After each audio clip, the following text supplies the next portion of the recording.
I'll ask Ikigawa-san about the location. I'm not exactly in the mood to get lost in the forest and end up a modern-day Tarzan. Well, whatever. If you do go looking, at least send me a message to let me know. And will you hurry up? We're going to be late again. A hero is never too early, nor are they too late. They arrive precisely when they're needed. But for the sake of avoiding detention, let's hurry. That's a wizard, not a hero, genius. How can one person be such a sports nerd and such a geek at the same time? Let's not forget the Casanova and Man of the Year candidate bits. They're important details. I doubt you'd qualify for either one of them, Pajama Boy. Anyway, let us boldly go where everyone has gone before. To school!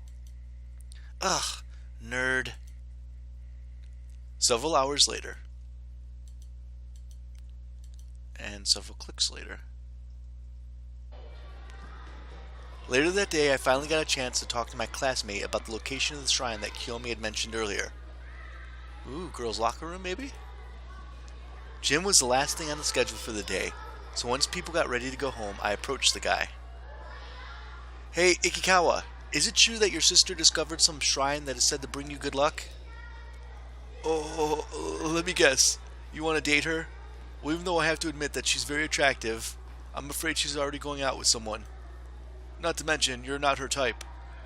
I already got my hands full dealing with Kiyomi. Can you keep your sister to yourself? Joke aside, I'm more interested in that shrine. Did she mention where she found it?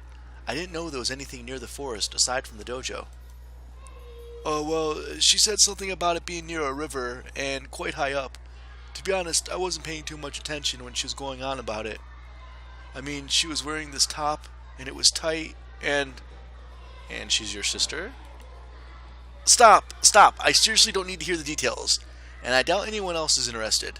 So, do you know anyone who might have heard about the shrine? Are you guys talking about the lucky shrine out in the forest? The one and only. According to Ikikawa's sister, there's supposed to be one near a river.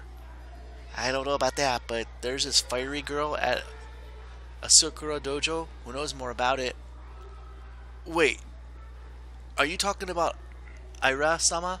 About this tall, ridiculously strong, and super scary? That's the one.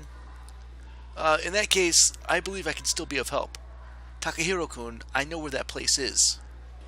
Of course you do. We both do. You just want to tag along, don't you?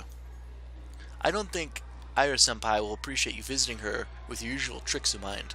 Do I need to remind you what happened the last time you tried to peek at her after she finished practice? Blood, sweat, and tears. Shut up. I don't peep at the ladies. That's slander, you know. I could sue you. I would never look upon Aira-sama's gorgeous body in that state of nudity. Oh, so you haven't seen her naked yet? I've seen a bit of side boob, but the whole, I found it really it wouldn't let me get a good view of. There we go. Someone call the cops. Ikikawa's the peeping Tom has confessed. I playfully patted Ikikawa's shoulder as I turned around, grabbing my bag in the process, and prepared to leave. Thanks for the tip, Ikikawa. I'll let the judge know you were most helpful during the interrogation. This is unfair. I was coerced. I won't say another word until I speak with my lawyer. Okay.